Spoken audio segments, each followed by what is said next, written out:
విజయసాయిరెడ్డి ఖాళీ చేసిన రాజ్యసభ స్థానాన్ని మళ్లీ ఆయనతోనే భర్తీ చేయబోతున్నారా అంటే అవునన్న సమాధానమే వినిపిస్తోంది.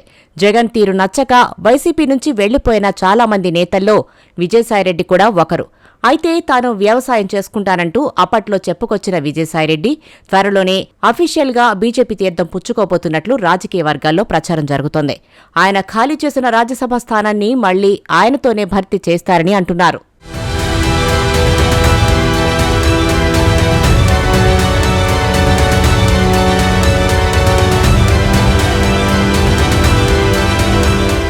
కొద్ది రోజుల కిందట వైసీపీకి విజయసాయిరెడ్డి రాజీనామా చేశారు. పూర్తిగా రాజకీయాల నుంచి తప్పుకుంటున్నట్లు ప్రకటించారు.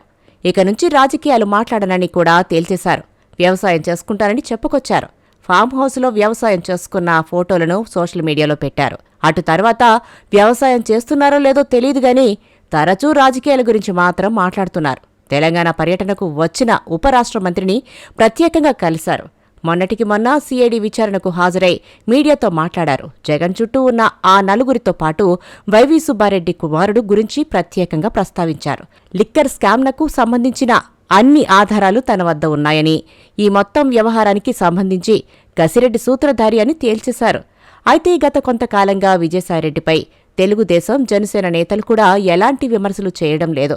దీన్ని బట్టి చూస్తే ఇదంతా ముందస్తు వ్యూహం ప్రకారమే జరిగి ఉంటుందన్న అనుమానాలు రాజకీయ వర్గాల్లో వ్యక్తమవుతున్నాయి. త్వరలోనే విజయసాయిరెడ్డి కాషాయ కండువా కప్పుకుని ఆయన ఖాళీ చేసిన స్థానం నుంచి రాజ్యసభ సభ్యుడిగా తిరిగి మళ్లీ నేరుగా పార్లమెంటులోకి అడుగు పెట్టబోతున్నారని జోరుగా ప్రచారం జరుగుతోంది.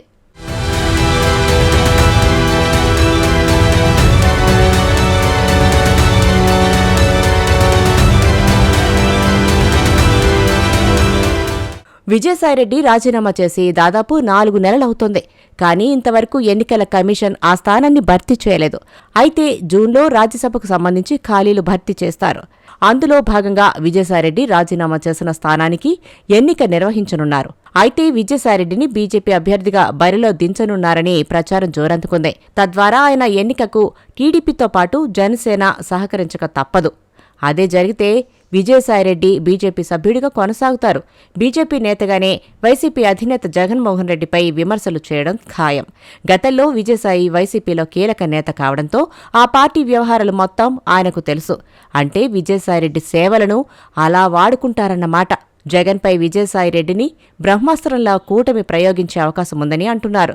వైసీపీ గుట్టుమట్టులన్నీ తెలిసిన వ్యక్తి, అందులోనూ ఒకప్పుడు జగన్కు కుడిభుజం లాంటి నేత కావడంతో విజయసాయిరెడ్డి చేసే కామెంట్లకు ఎఫెక్ట్ ఉంటుంది.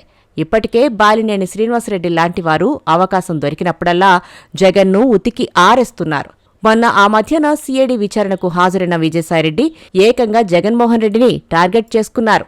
ఆయన చుట్టూ ఉన్న కోటరీ గురించి మాట్లాడారు. రేపు బీజేపీలో చేరి రాజ్యసభకు ఎన్నికైతే ఆ హోదాలో ఆయన జగన్పై చేసే విమర్శలకు పెద్ద ఎత్తున ఎఫెక్ట్ పడడం ఖాయం.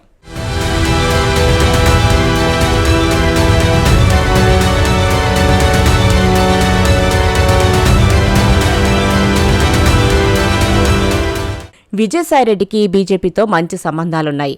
ఆయన 2016లో రాజ్యసభకు తొలిసారి ఎంపికైనప్పటి నుంచి కేంద్ర పెద్దలతో మంచి సంబంధాలు కొనసాగించారు. ప్రధాని మోడీ సైతం ఆయన పేరు గుర్తు పెట్టుకుని పలుకరించేవారు. అంతేకాదు అత్యంత శక్తివంతమైన నేతగా గుర్తింపు ఉన్న కేంద్ర హోంమంత్రి అమిత్ షా అయితే ఆయనకు అపాయింట్మెంట్లు అడిగిన వెంటనే ఇచ్చేవారు. అందుకే విజయసాయిరెడ్డి తాను రాజ్యసభ నుంచి తప్పుకుంటున్నప్పుడు ప్రత్యేకించి మోడీ, అమిత్ షాలకు స్పెషల్గా థ్యాంక్స్ చెప్పారు.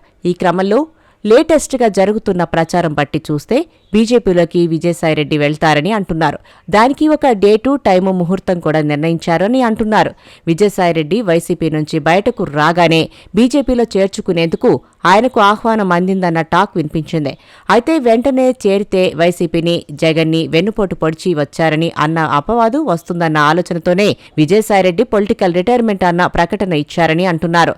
అందుకే కొన్ని నెలలు ఆగి తన భవిష్యత్తు ప్రణాళికపై క్లారిటీ ఇచ్చే ఆలోచనలో ఉన్నారట.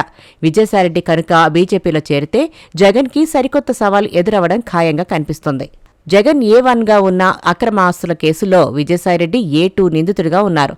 ఆ కేసుల విచారణ పురోగతిపై ఈడీ, సీబీఐలపై కోర్టుల నుంచి ఒత్తిడి పెరుగుతుంది. ఇలాంటి పరిస్థితుల్లో సాయిరెడ్డి కాషాయ కండువా కప్పుకుని అప్రూవర్గా మారితే ఇక ఏపీ పాలిటిక్స్లో పెనుమార్పులు తప్పవన్న అభిప్రాయం వ్యక్తమవుతుంది. చూడాలి మరి ఏం జరుగుతుందో అన్నది.